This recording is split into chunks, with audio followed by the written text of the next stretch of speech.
आज का मुद्दा है आपका बेरोज़गारी का। एज़ यू ऑल नो, आपकी 56-57 की जो भर्ती है वो कोर्ट के अंदर लटक रही है। सरकार चाहती है उस लिस्ट को भी आपके जो इलेक्शन के अंदर है उसका वोट बैंक के तौर पर यूज़ किया जाए। गवर्नमेंट चाहे, एसएससी आपकी चाहे तो आपका जो रिज़ल्ट है वो 2 दिन के अंदर आउट कर सकती है। सीएम साहब कहते हैं कि 10 दिन के अंदर आपका रिज़ल्ट आउट हो जाएगा। ऊपर से आपके जो एसएससी के चेयरमैन हैं उनका कुछ और बयान होता है। इनकी बातें आपस में ही मैच नहीं हो रही हैं। अगर एक बेसिक भर्ती हम सोचें डी ग्रुप की, उसे पूरी करने में 4-5 महीने का समय लगेगा, तो आपकी और भर्तियां तो आप इसे भूल जाएं।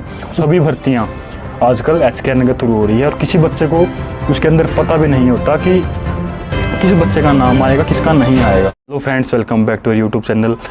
आज का मुद्दा है आपका बेरोज़गारी का। एज़ यू ऑल नो, आपकी 56-57 की जो भर्ती है वो कोर्ट के अंदर लटक रही है। आपका डी ग्रुप का है जो एग्ज़ाम कंडक्ट करवा लिया गया था, लेकिन उसकी भी अभी लिस्ट लगाने की सरकार की कोई मंशा नहीं है। सरकार चाहती है उस लिस्ट को भी आपके जो इलेक्शन के अंदर है उसका वोट बैंक के तौर पर यूज़ किया जाए, क्योंकि सीईटी आपका लिया गया था आपका एनटीए के द्वारा। अगर आप चाहें ना, गवर्नमेंट चाहे, एसएससी आपकी चाहे तो आपका जो रिज़ल्ट है वो 2 दिन के अंदर आउट कर सकती है, लेकिन नहीं।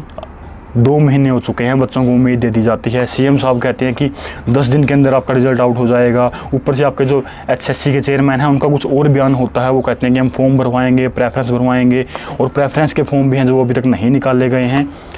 इनकी बातें आपस में ही मैच नहीं हो रही हैं। सीएम साहब कुछ कहते हैं, एचएससी के जो आपके मेंबर हैं वो कुछ कहते हैं, आपके नोटिफिकेशंस कुछ बोलते हैं।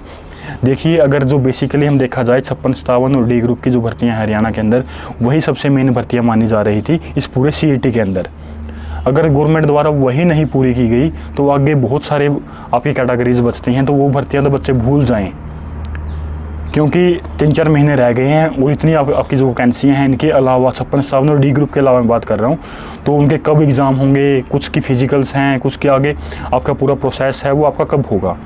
अगर एक बेसिक भर्ती हम सोचें डी ग्रुप की, उसे पूरी करने में 4-5 महीने का समय लगेगा, तो आपकी और भर्तियां तो आप इसे भूल जाएं। ऊपर से बच्चों को तमाचा मारने का काम किया जा रहा है एचकेआरएन के थ्रू। सभी टीचर्स, क्लर्क्स, आपकी इंस्पेक्टर, सभी भर्तियां आजकल एचकेआरएन के थ्रू हो रही है और किसी बच्चे को उसके अंदर पता भी नहीं होता कि किस बच्चे का नाम आएगा, किसका नहीं आएगा। टोटली सिफारिश का हिसाब है, टोटली पैसा चलता है उसके अंदर। देखिए, मैं रियलिटी में बात करता हूँ। अगर मैं आपको कह दूँ कि आप एचकेआरएन का फॉर्म फिल करें, आपका नाम आ जाएगा, ऐसा कुछ नहीं है। बहुत सारे रेयर केस होते हैं, कुछ पोस्टें होती हैं जहाँ पर कैंडिडेट नहीं मिलते, हो सकता है वहाँ पर आपका नाम आ जाए। लेकिन टीचर्स की, क्लर्क्स की, ये जो सुपरवाइज़र की इस टाइप की पोस्टें हैं, यहाँ पर तो टोटली धांधली का काम हो रहा है। देखिए, मैं एचकेआरएन को गलत नहीं बता रहा, जो प्रोसेस है उसके ऊपर मैं आवाज़ उठाने की कोशिश कर रहा हूँ, वो गलत है, वो फेयर नहीं है। ऊपर से अगर आप वादा करते हैं बच्चों को कि इतनी गवर्नमेंट जो देंगे, हमारे पूरे 5 साल के शासनकाल में हम 50,000 भर्तियां करेंगे, 1 लाख भर्तियां करेंगे, तो बच्चों को एक उम्मीद होती है। और बच्चे क्या करते हैं, लाइब्रेरी में जाके अपनी तैयारियां करते हैं, कंपटीशन की तैयारियां करते हैं। और ऊपर से बच्चों को क्या मिलता है, एग्ज़ाम लेकर भर्ती केस लटक गया उसके ऊपर।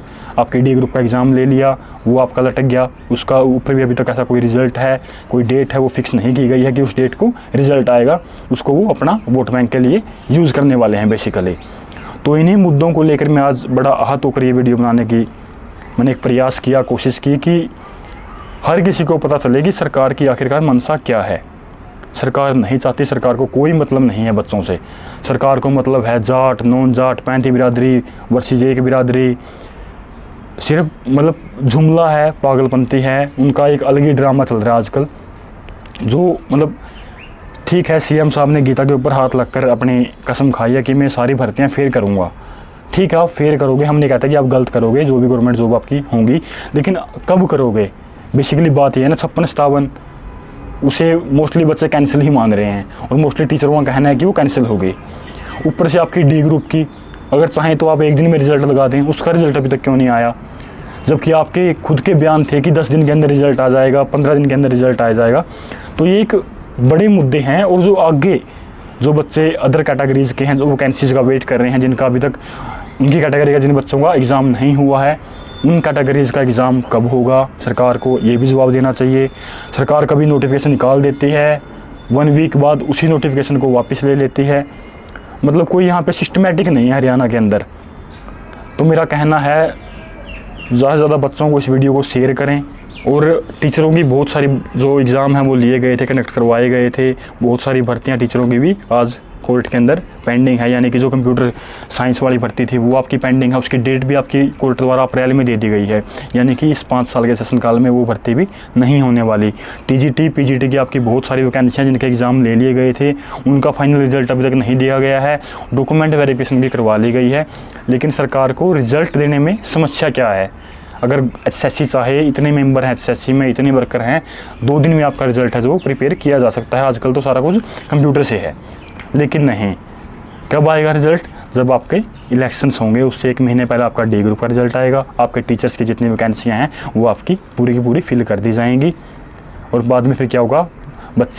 जिन बच्चों को समस्या आती है वो कोर्ट में केस करते हैं, पूरी भर्ती से कोर्ट में लटक जाती है। उसके बाद नई सरकार आएगी, यानी कि कुछ कहना नहीं है सरकार किसकी आएगी, वो तो पब्लिक के ऊपर डिपेंड करता है। लेकिन मतलब सरकार क्या करती है, हमेशा वैकेंसीज अपना फिल करके और भाग जाती है।